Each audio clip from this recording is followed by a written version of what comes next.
dari kelompok 2 yang beranggotakan saya sendiri, Rianto Fauzi, dan di samping saya Aisyah Ramadhani, Raihan Putra Rizaldi, Alicia Nazasari, Adlan Fajri, Erza Pulianti.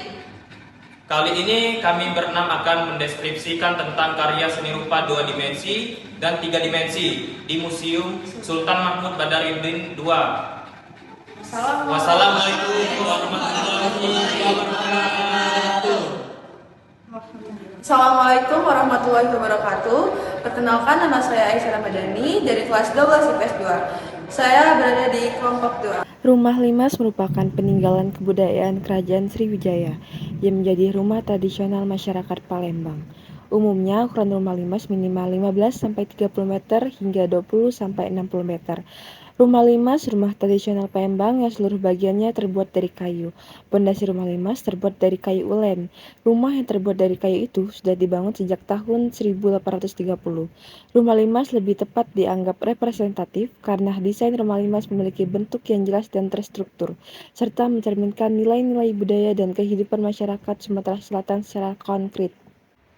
Kedua, pangkeng pengantin adalah kamar pengantin yang diletakkan di amben, ruangan yang lantainya lebih tinggi daripada ruang lainnya. Pangkeng pengantin sendiri sudah ada sejak zaman prasejarah di Sumatera Selatan. Dapat diperkirakan bahwa tradisi ini telah ada sejak masa Kerajaan Palembang yang sudah berkembang sejak abad ke-7. Ukuran dari pangkeng pengantin atau kamar pengantin tradisional di Sumatera Selatan bervariasi, tetapi secara umum kamar pengantin ini dihias dengan sangat mewah dan penuh dengan simbol-simbol kebudayaan lokal. Bahan alat yang digunakan pangkeng pengantin adalah kain tradisional, bunga segar, daun, lampu hias, tepak siri, hiasan seperti payung lilin, sedangkan untuk alatnya penataan simetris dan simbolisme. Pangkeng pengantin dalam budaya Sumatera Selatan lebih dapat dianggap sebagai representatif, karena pangkeng pengantin khususnya kamar pengantin yang dihias menggambarkan simbol-simbol konkret dan nyatanya yang berhubungan langsung dengan nilai budaya, tradisi, dan harapan dalam pernikahan. Ketiga, busana Aesan Gede adalah pakaian adat masyarakat Sumatera Selatan yang biasa dipergunakan dalam upacara pernikahan. Busana adat Aesan Gede juga sudah ada sejak abad ke-9 pada masa keemasan Kerajaan Sriwijaya. Untuk ukurannya disesuaikan dengan tubuh pemakainya. Biasanya berupa gaun panjang yang elegan, terbuat dari kain songket atau tenun yang dihiasi bordir emas atau perak. Busana ini memberikan kesan mewah dengan tambahan aksesoris seperti mahkota dan kalung. Busana Aesan Gede lebih bersifat representatif, karena busana ini dirancang dengan tujuan untuk mempresentasikan kemegahan, kehormatan, dan status sosial pemakainya, serta menggambarkan budaya dan tradisi Palembang. Keempat, Prasasti Kedudukan Bukit adalah peninggalan Kerajaan Sriwijaya yang berisi catatan tentang berdirinya pemukiman di Palembang. Prasasti Kedudukan Bukit ditemukan oleh C.J. Batamboek pada tanggal 29 November 1920 di Kampung Kedudukan Bukit, Kelurahan 35 Ilir, Palembang. Prasasti ini ditulis dalam aksara Pallawa dan menggunakan bahasa Melayu kuno. Prasasti ini bertemakan hubungan antara kekuasaan kerajaan dengan ajaran Buddha. Prasasti ini juga berbentuk bulat seperti telur, berukuran 45-80 cm. Prasasti ini juga bersifat representatif karena tujuannya adalah untuk merekam informasi atau peristiwa yang nyata dalam bentuk yang jelas dan terperinci. Kelima, Guci Dinasti Tang. Guci yang berasal dari Tiongkok pada masa dinasti Tang 618-907 Masehi. Guci ini merupakan peninggalan dari salah satu kekaisaran terbesar di dunia pada masa pertengahan. Ukuran guci dinasti Tang bervariasi, tergantung pada fungsi, desain, dan tujuan pembuatan. Guci dinasti Tang umumnya terbuat dari keramik atau tembikar yang diproduksi dinasti Tang. Dinasti Tang dikenal dengan kemajuan luar biasa dalam seni keramik, menghasilkan guci-guci indah yang dihiasi dengan teknik warna dan pola yang kompleks. Guci dinasti Tang cenderung bersifat representatif, karena pada masa dinasti Tang, guci-guci tersebut lebih banyak menampilkan elemen-elemen yang menggambarkan objek, kehidupan sehari-hari atau elemen alam, dengan tujuan untuk mempresentasikan realitas atau simbolisme tertentu. Assalamualaikum warahmatullahi wabarakatuh. Perkenalkan, saya Alicia Nazasari dari kelompok 2 dan dari kelas 12 IPS 2. Di sini saya akan memperkenalkan sejarah meja dan kursi ini merupakan peninggalan dari masa kolonial Belanda, diperkirakan dibuat pada awal abad ke-20 Masehi dan umumnya digunakan di rumah pejabat kolonial orang kaya atau keturunan bangsawan. Kursi dan meja ini dibuat dari bahan kayu jati Jawa, kayu mawar atau kayu terembesu dengan teknik niai kulit kerang. Ukuran kursi dan meja pada masa tersebut biasanya bervariasi tergantung pada fungsinya dan status sosial pemiliknya. Kursi dan meja pada zaman kolonial Belanda umumnya lebih representatif daripada abstrak karena desainnya cenderung mengikuti gaya Eropa klasik yang menekankan pada fungsionalitas, kenyamanan, serta nilai estetika yang berkaitan dengan status sosial pemiliknya. Busana Palembang merupakan bagian dari budaya Sumatera Selatan, memiliki akar yang panjang dalam sejarah. Busana tradisional wanita Palembang sudah ada dan berkembang sejak lebih dari 1000 tahun lalu. Dengan pengaruh waktu yang terus berubah seiring waktu, busana wanita Palembang menggunakan bahan songket, sutra, dan katun. Teknik yang digunakan adalah tenun songket dengan motif khas serta bordir halus pada kebaya. Alat utama yang digunakan termasuk alat tenun tradisional dan jarum bordir. Busana wanita Palembang, juga khususnya kebaya dan songket, bisa dianggap sebagai representatif budaya karena secara langsung menggambarkan kekayaan dan identitas budaya daerah Palembang. Yang ketiga, kelahiran yang istimewa. Saat kelahiran bayi adalah waktu istimewa yang dinantikan dengan sukacita. Para sesepuh, terutama sesepuh wanita dari pihak ayah dan ibu berkumpul untuk menyambut kehadiran anggota baru keluarga. Kebahagiaan itu berlipat lagi bila yang akan lahir adalah seorang bayi laki-laki yang akan menjadi penegak jurai, yaitu penerus keturunan dan pembawa nama keluarga. Perlengkapan kebutuhan bayi seperti buyung sebagai wadah ari-ari, ranjang bayi, kelambu, wadah pakaian, bedong kain alas, dan pakaian bayi, juga keperluan ibu setelah melahirkan seperti botekan jamu, telah disiapkan sejak sebelumnya.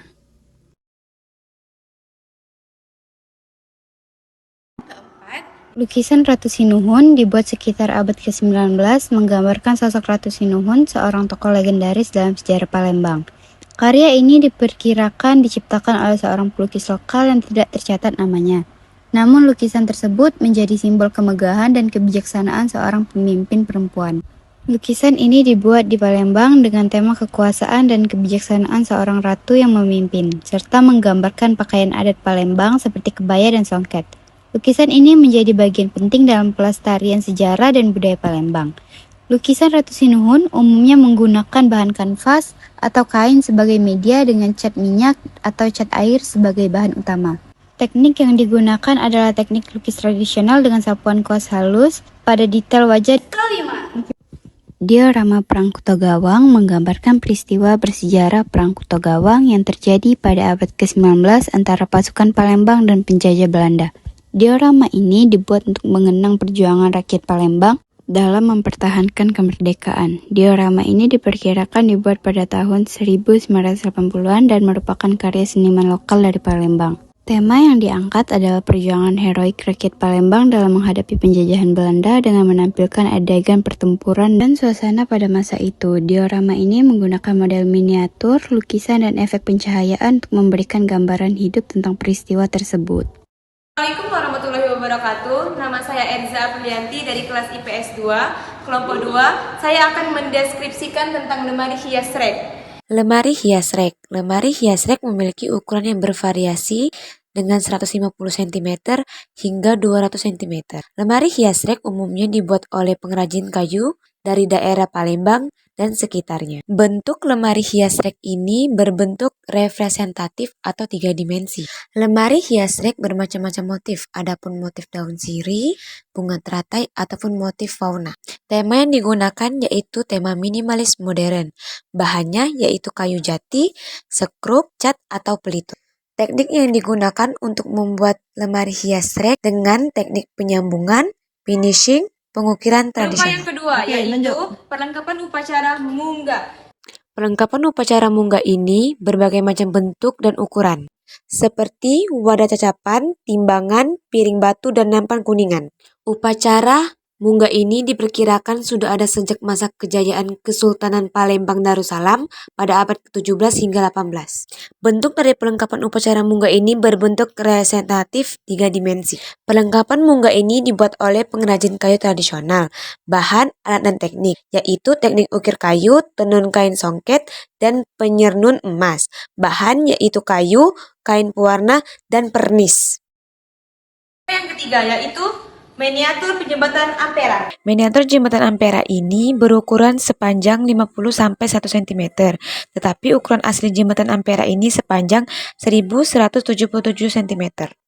Miniatur jembatan Ampera ini dibuat oleh pengrajin daerah Palembang dan sekitarnya. Tema miniatur ini yaitu tema sejarah dan kebudayaan. Miniatur jembatan Ampera ini berbentuk representatif. Bahan teknik alat yaitu bahan kayu, teknik yaitu teknik pensambungan dan teknik penguatan, alat, penggaris, kuas, pensil, dan lain-lain. Rupa yang keempat yaitu penyajian perahu panjang, miniatur perahu dagang, dan miniatur perahu bidang. Perahu bidar yaitu memiliki panjang 24-30 cm, sedangkan perahu dagang memiliki panjang 4-10 cm, sedangkan perahu kanjang memiliki panjang 10-15 cm.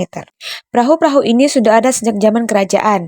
Bentuk perahu ini berbentuk representatif 3 dimensi. Pembuat perahu ini umumnya berasal dari komunitas pengrajin perahu tradisional. Tema, bahan, teknik. Tema perahu bidar yaitu tema kerajaan Sriwijaya Melayu dan Islam. Sedangkan tema perahu kanjang yaitu tema alam dan sungai dan simbol keberuntungan. Bahan yaitu bahan kayu, sedangkan teknik yaitu teknik pahat, teknik konstruksi tanpa paku, dan teknik susun dan sambung papan. Kelima yaitu lukisan pengasingan Sultan Mahmud Badarudin II. Lukisan pengasingan Sultan Mahmud Badarudin II ini diciptakan oleh Edan bin Nur Arifin yang lebih dikenal dengan Pak Edan. Lukisan ini berbentuk representatif dikarenakan lukisan ini sangatlah begitu jelas. Tema yang digunakan yaitu tema berkaitan dengan peristiwa sejarah, perjuangan, perserikatan alam atau tempat pengasingan. Bahan, alat, dan teknik. Bahannya yaitu cat minyak, cat air, dan arang. Sedangkan alat, brush lukis, pisau palet, dan kanvas. Teknik yang digunakan yaitu teknik catan, teknik impasta, teknik wet on wet, dan teknik collage. Bismillahirrahmanirrahim. Assalamualaikum warahmatullahi wabarakatuh. Perkenalkan, nama saya Padran Fajri, kelas 12 IPS 2 dan perwakilan dari kelompok 2. Dan sekarang Padran ingin mendeskripsikan hasil karya seni rupa 2 dimensi dan atau 3 dimensi. Baiklah, yang pertama adalah busana pria, ialah pakaian kaum pria Palembang secara umum terdiri dari baju, kain, kantong, tanjak, dan alas kaki. Berukuran standar dengan ukuran tubuh pemakai. Tahun pembuatan yang pasti secara temurun-temurun sejak zaman Kesultanan Palembang. Penciptanya adalah pengrajin songket Palembang, bertema kerajaan dan bangsawan. Bahan yang digunakan adalah songket, kartun, sutra, dan lain-lain. Alat yaitu benang, jahit, gunting, mesin jahit, dan lain-lain. Berteknik Majapahit tradisional, teknik tenun songket. Baiklah, yang kedua adalah pelaminan. Pelaminan ini biasanya digunakan untuk pernikahan adat Palembang. Pelaminan ini terdiri dari kursi, lemari, meja, beber atau tirai, dan payung sarung ubur-ubur. Ini berukuran bervariasi tergantung pada jenis dan konsep yang digunakan. Tidak memiliki pencipta karena ini bagian dari warisan budaya masyarakat Palembang. Dan pelaminan ini bertema kemewahan kejayaan kerajaan dan digunakan alat kayu, kain, soket, logam, kaca, dan lain-lain. Dan berteknik berukiran kayu, penjahitan dan bordir kain, teknik rakit, dan lain-lain. Baiklah, yang ketiga adalah upacara pemberian nama, yang dimana saat bayi berusia 7 hari maka diadakan acara pemberian nama yang dinamakan upacara akikah. Akikah adalah penyembelihan kambing korban dalam syariat Islam sebagai bentuk rasa syukur atas bayi lahir yang dilahirkan. dan alat-alatnya ialah nyekor, gunting, wadah, nampan, dan kitab Al-Barzani. Upacara pemberian nama adalah tradisi yang sudah ada sejak zaman kuno dan berkembang berbagai budaya. Ini juga bertema sebagai bentuk rasa syukur atas bayi yang dilahirkan. Tekniknya adalah berdasarkan syukur budaya dan berdasarkan sejarah dan legenda dan lain-lain. Baiklah, yang terakhir adalah lukisan Perang Palembang pada tahun 1821. Ini menggambarkan pertempuran antara Kesultanan Palembang dan kolonial Belanda. Perang ini terjadi karena Sultan Mahmud Badarudin menolak kekuasaan Belanda pada tahun 1818. Tahun pembuatannya kemungkinan dibuat oleh setelah peristiwa tersebut yang dibuat oleh Johannes Hilman.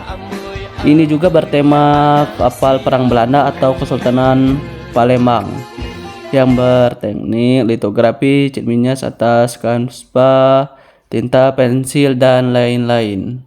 Assalamualaikum warahmatullahi wabarakatuh. Perkenalkan, saya Raihan Putra Rizaldi, berasal dari 12 IPS 2 dan kelompok 2. Kali ini saya akan mendeskripsikan tentang kerajinan Kuningan berasal dari tembaga. Kerajinan Kuningan dengan ukuran bervariasi dan berbentuk representatif dibuat pada abad ke-17 sampai 18. Kerajinan tersebut tidak memiliki satu pencipta tunggal, tetapi bagian tradisi yang berkembang dari generasi ke generasi. Karya tersebut dibuat pada masa Kesultanan Republik Darussalam di daerah 17 Ilir Lorong Kuningan. Tema yang digunakannya yaitu tema alam dan tema tradisional. Bahan yang digunakannya yaitu kuningan, timah, pasir, cetak. Untuk teknik cor, ukir atau pahat. Untuk alat yang digunakannya yaitu tang dan penjepit, cetakan, bungku peluburan. Yang kedua, Jaket kebesaran sultan merupakan pakaian resmi yang dikenakan oleh seorang sultan pada upacara kenegaraan atau acara-acara formal yang penting. Pakaian kebesaran sultan telah ada sejak masa Kesultanan Melayu yang berkembang sejak abad ke-15. Baju kebesaran sultan biasanya terbuat dari kain sutra, brokat, atau berudu dengan benang emas atau perak untuk bordir. Alat digunakan untuk meliputi jarum jahit, jarum sulam, dan alat ukur untuk mencocokkan pola. Teknik yang digunakan termasuk menjahit dan menyulam dengan motif khusus yang melambangkan kebesaran dan identitas kerajaan. Baju kebesaran sultan cenderung representatif daripada abstrak. Pakaian ini memiliki simbolis yang sangat kuat dan seringkali digunakan untuk mencerminkan kekuasaan, status sosial, dan identitas kerajaan. yang ketiga, Senjata penggawa kerajaan dengan ukuran 25-35 cm, pembuatannya yaitu 15-17 abad. Pembuatan tersebut tidak diketahui. Karya tersebut dibuat pada masa kejayaan Kerajaan Palembang dengan tema yaitu mengandungkan gabungan elemen simbolis mencerminkan agung, kuasa, nilai spiritual. Bahan, teknik, dan alat yang digunakannya yaitu untuk bahan batu permata, emas, dan perak. Teknik pemasangan ornamen ukiran. Untuk alat yaitu anvil, pahat, dan alat ukir. Bentuknya yaitu representatif. yang keempat, Kesultanan Palembang memiliki simbol yang mencerminkan kejayaan kesultanan. Berukuran tidak memiliki standar karena bervariasi tergantung penggunanya. Diciptakan oleh Sultan Abdurrahman Haifazuddin dengan bertema kebangsaan dan kejayaan. Bahannya yaitu kain atau bendera, logam, dan lain-lain. Tekniknya yaitu seni lukis dan kaligrafi. yang kelima, Kerajaan Sriwijaya merupakan pusat pengajaran agama Buddha yang sangat penting di Asia Tenggara pada abad ke-7 hingga ke-13. Berpusat di Palembang, Sriwijaya dikenal sebagai pusat studi agama Buddha Mahayana dan memiliki hubungan erat dengan biara-biara di India, terutama Nalanda. Kerajaan Sriwijaya diperkirakan berdiri sekitar abad ke-7 Masehi dengan bukti tertua berasal dari prasasti Kedukan Bukit 683 Masehi. Diciptakan oleh Dapunta yang Srijayanasa, bertemakan keagamaan, pendidikan dengan berteknik diplomasi, pendidikan, dan lain-lain. Assalamualaikum warahmatullahi wabarakatuh. Perkenalkan, nama saya Rianto Fauzi dari kelas 12 IPS 2. Saya berasal dari kelompok 2. Yang pertama ialah lukisan Sultan Mahmud Badarudin II. Lukisan ini menampilkan gambar dua dimensi tentang sosok pahlawan nasional yang berasal dari Sumatera Selatan. Lukisan ini diperkirakan memiliki tinggi 150 cm dan lebar 70 cm. Dan juga lukisan ini sudah ada sejak 1982, dilukis oleh Pak Eden. Tema yang digunakan ialah tema realisme. Bahan pembuatan lukisan ini ialah dengan menggunakan kanvas sebagai medianya dan cat yang digunakan akrilik, dan tekniknya plakat. Bentuk dari lukisan ini adalah representatif. Yang kedua ialah kain tanjung dan blosong. Kain tanjung dan blosong adalah dua jenis kain tradisional khas Palembang yang memiliki keunikan tersendiri dalam corak warna dan cara pembuatannya. Ukurannya bervariasi, tergantung pada kebutuhan dan cara penggunaannya. Kain ini bertemakan flora atau alam. Teknik yang digunakan dalam pembuatan kain ini ialah teknik tenun.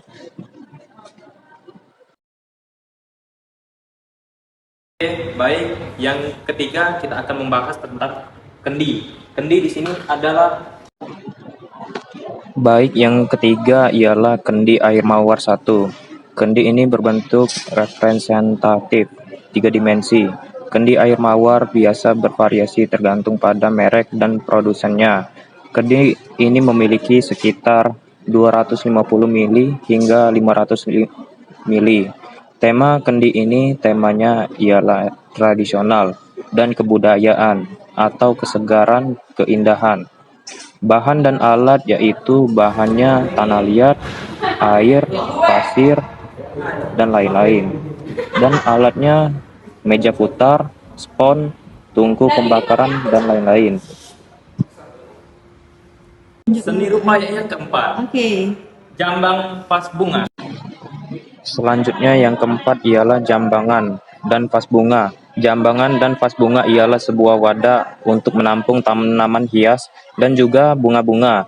Jambangan ini bisa memuat 500 liter tampungan. Tema yang ditampilkan adalah tema tradisional karena terdapat sebuah corak-corak kearifan lokal. Bahan dan alatnya yaitu tanah liat, air, semen, dan lain-lain. Alatnya yaitu meja putar, pahat, tungku, pembakaran, dan lain-lain. Yang kelima dan yang terakhir ialah gambar Masjid Agung Palembang.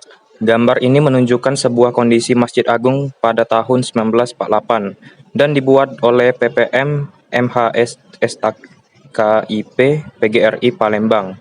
Gunanya untuk mendokumentasi keadaan Masjid Agung pada waktu itu. Masjid ini memiliki luas sebesar 15.400 meter persegi. Masjid ini didirikan oleh Sultan Mahmud Badarudin I Jaya Wikromo. Tema Masjid Agung Palembang ini memadukan sebuah gaya arsitektur Nusantara, Eropa, dan Cina.